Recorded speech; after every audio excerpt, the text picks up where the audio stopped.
আসসালামু আলাইকুম। আমরা অলরেডি কি করেছি, আমাদের যে টেবিলগুলো ছিল সেই টেবিলগুলো কিন্তু আমরা ক্রিয়েট করে নিচ্ছি এবং সেই টেবিলগুলার যেই সবগুলা কিন্তু আমরা সেভ করে নিয়েছি। এখন আমাদের কি করতে হবে, ডেটাগুলো ইনসার্ট করতে হবে। তো সেভ করার কারণ হচ্ছে যে আমরা এখান থেকে সবগুলো নিয়ে কিন্তু আমাদের টেবিলগুলো যেগুলো আছে সবগুলো নিয়ে আমরা এখান থেকে কাজ করতে পারবো পরবর্তীতে, এবং দেখতেও কী হবে, আমাদের সুবিধা হবে।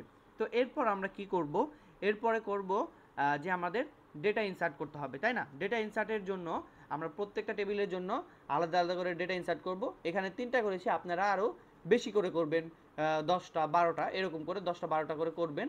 তো ডেটা ইনসার্ট করবেন। ডেটা ইনসার্টের পর কী করতে হবে সেটা আমি দেখাচ্ছি। তো আমি আগে ডেটাগুলোকে ইনসার্ট করে নিই।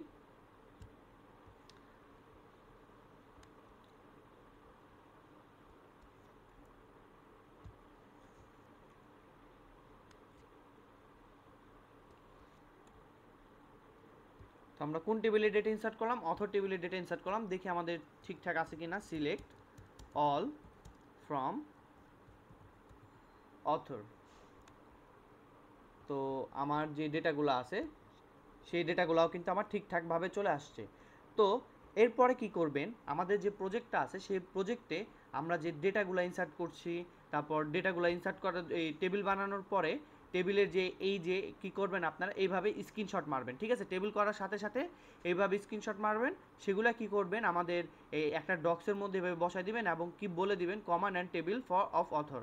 এরকম প্রত্যেকটা টেবিলের জন্য আপনারা কি করবেন, টেবিল ক্রিয়েট করবেন এবং টেবিলের যেই ডেটা মেটা ডেটাগুলো আছে সেগুলো সহ স্ক্রিনশট নিয়ে সেগুলো কি করবেন, একটা ডক্সে ক্রিয়েট করে ফেলবেন।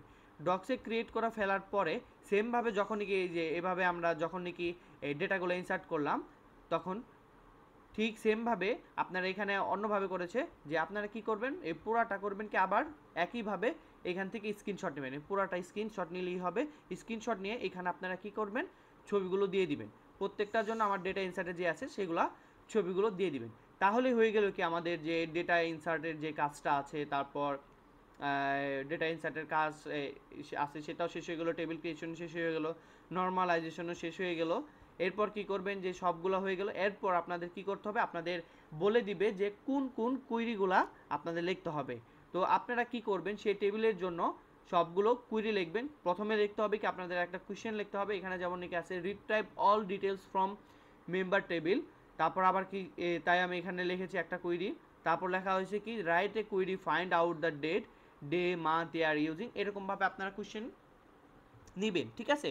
এভাবে আপনারা কি করবেন, কোশ্চেনগুলো মেক করবেন। কোশ্চেনগুলো মেক করার পর আবার সেখান থেকে কি করবেন, আপনাদের কোশ্চেনের যে অ্যান্সার আমরা যেভাবে এসকিউএল লিখতাম সেইভাবে এসকিউএলগুলো লিখে সেটার আউটপুট সহ এসকিউএল সহ এখানে স্ক্রিনশট নিয়ে এইভাবে দিয়ে দিবেন। তো প্রত্যেকটা আমাদের যেই গাইডলাইনগুলো থাকবে, ফ্যাকাল্টি যে গাইডলাইনগুলো দেবে সেইগুলো ফলো করে আমাদের কয়টা এসকিউএল লিখতে হবে, কয়টা কী লিখতে হবে সেগুলো আপনারা ফলো করে সেগুলো লিখবেন। তো প্রজেক্টটা এটা অনেক কঠিন না, তো কিন্তু ডাটাবেসটা আপনাদের কি খুবই ইম্পর্টেন্ট। তো ডাটাবেজে আপনারা এই পর্যন্ত আমরা যতটুকু শিখতে পারছি এতটুকু গুড এনাফ। আমরা যদি কোনো একটা ফ্রেমওয়ার্কে কাজ করতে যাই বা কোনো একটা অ্যাপ বিল্ড করতে যাই, সেজন্য কি করতে হবে, আমাদের যে ডাটাবেজের যে বেসিকটা দরকার সেই বেসিকটা কিন্তু এখানে আমরা ফুলফিল পেয়ে গিয়েছি। কিন্তু আপনারা যদি ডেটা সায়েন্স বা অন্য কিছু নিয়ে যান তাহলে আপনাদের আরও কি অ্যাডভান্স লেভেলের যে ডেটাবেসগুলো আছে সেগুলোও কিন্তু শিখতে হবে। তো ওগুলো আপনারা যখন বড় হবেন, আস্তে আস্তে যাবেন, তখন আস্তে আস্তে সেগুলো শিখতে পারবেন। আপনাদের পছন্দের ফিল্ড তখন আপনারা চয়েস করে নেবেন। তো এখানে আমরা দেখতে পাচ্ছিলাম যে অনেকগুলাই কিন্তু আমার কি আছে, এসকিউএল আমাদের ছিল, এসকিউএল আমাদের লিখতে হয়েছে। তো আপনাদের কি করতে হবে, এরপরে যে ডেটাবেস কানেকশন, তো এই ডেটাবেস কানেকশনটা আমি আপনাদেরকে লাইভ যে ভিডিও আছে সেই লাইভ ভিডিওতে দেখাই দিব যে আপনারা কীভাবে ডেটাবেস কানেকশনগুলো করবেন। তাহলে কি হয়ে গেল, আমাদের যে প্রজেক্টটা ছিল সেই প্রজেক্টে যে একটা ওভারভিউ আপনাদেরকে দিয়ে আমি আশা করতে পেরেছি আপনারা কিভাবে প্রজেক্টটা শুরু করবেন। তো আমাদের মেন উদ্দেশ্য না যে আমরা এই কোর্স থেকে আপনাদেরকে আমি একটা ফুললি প্রজেক্ট দিয়ে দিব, আমাদের মেন উদ্দেশ্য এটা ছিল না। আমাদের মেন উদ্দেশ্য ছিল যে আমি আপনাদেরকে বেসিকটা দিয়েছি, যতটা সম্ভব আমি আপনাদেরকে বেসিকটা দেওয়ার চেষ্টা করছি। আপনারা জিনিসটা প্রত্যেকটা প্র্যাকটিস করে গেছেন, আশা করি আপনাদের মিড রেজাল্টটাও ভালো হয়েছে। তো এভাবে আপনারা কী করতে পারছেন, আপনাদের বেসিকটা স্ট্রং হয়ে গেছে। এবং আপনারা এখন আমি কি দেখালাম যে আপনি একটা প্রজেক্ট শুরু করার জন্য আপনাদের কী স্টেপটা নিতে হবে। তো সেই স্টেপ নেওয়াটাই কিন্তু মেন। তো তো আপনাদেরকে আমি দেখিয়ে দিয়েছি কিভাবে যে প্রজেক্ট শুরু করবেন, কিভাবে স্টেপগুলো নেবেন। তো স্টেপ বাই স্টেপ আমি সব প্রসিডিওর কিন্তু দেখিয়ে দিয়েছি। এরপর আমাদের লাস্ট কি থাকবে, জাভা কানেকশন। তো জাভা কানেকশনটা আমি এখানে দেখাচ্ছি না কেন, কারণ জাভা কানেকশনটা হলো অনেক ফ্যাকাল্টি দেখতে চায়, আবার অনেক ফ্যাকাল্টি দেখতে চায় না। সেজন্য আমি আপনাদেরকে এখানে ডাটাবেস কানেকশনটা দেখাচ্ছি না জাভার সাথে। তো আমরা যে লাইভ যে ক্লাসটা হবে সেই লাইভ ক্লাসে আমরা কি করব, জাভা কানেকশনটা ইনশাল্লাহ দেখে নিব। তো এই ছিল যে আমাদের এই ডাটাবেস কোর্সটা। আশা করি আপনারা এনজয় করেছেন। আপনাদের প্রত্যাশিত যে যে রেজাল্টটা ছিল আপনার তার কাছাকাছি যেতে পেরেছেন।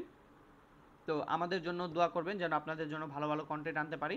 তো একটা জিনিস মনে রাখবেন যে আমরা কিন্তু কোনো ফ্যাকাল্টি না, আমরা আপনাদের মতোই স্টুডেন্ট, হয়তো বা 2-3 সেমিস্টার 4-5 সেমিস্টারের সিনিয়র স্টুডেন্ট। তো আমরাও কিন্তু এখন অনেক কিছুই শিখার উপর দিয়ে আছি। তো আমাদেরও ভুল ত্রুটি হলে আপনারা ক্ষমা দৃষ্টিতে দেখবেন। তো এই ছিল আমাদের ডাটাবেস কোর্স। তো আশা করি আপনাদের কাছে ভালো লেগেছে। দেখা হবে অন্য কোনো কোর্সে। এই পর্যন্ত সুস্থ থাকবেন, ভালো থাকবেন এবং আপনাদের প্রজেক্টের জন্য শুভকামনা রইল। আল্লাহ হাফেজ।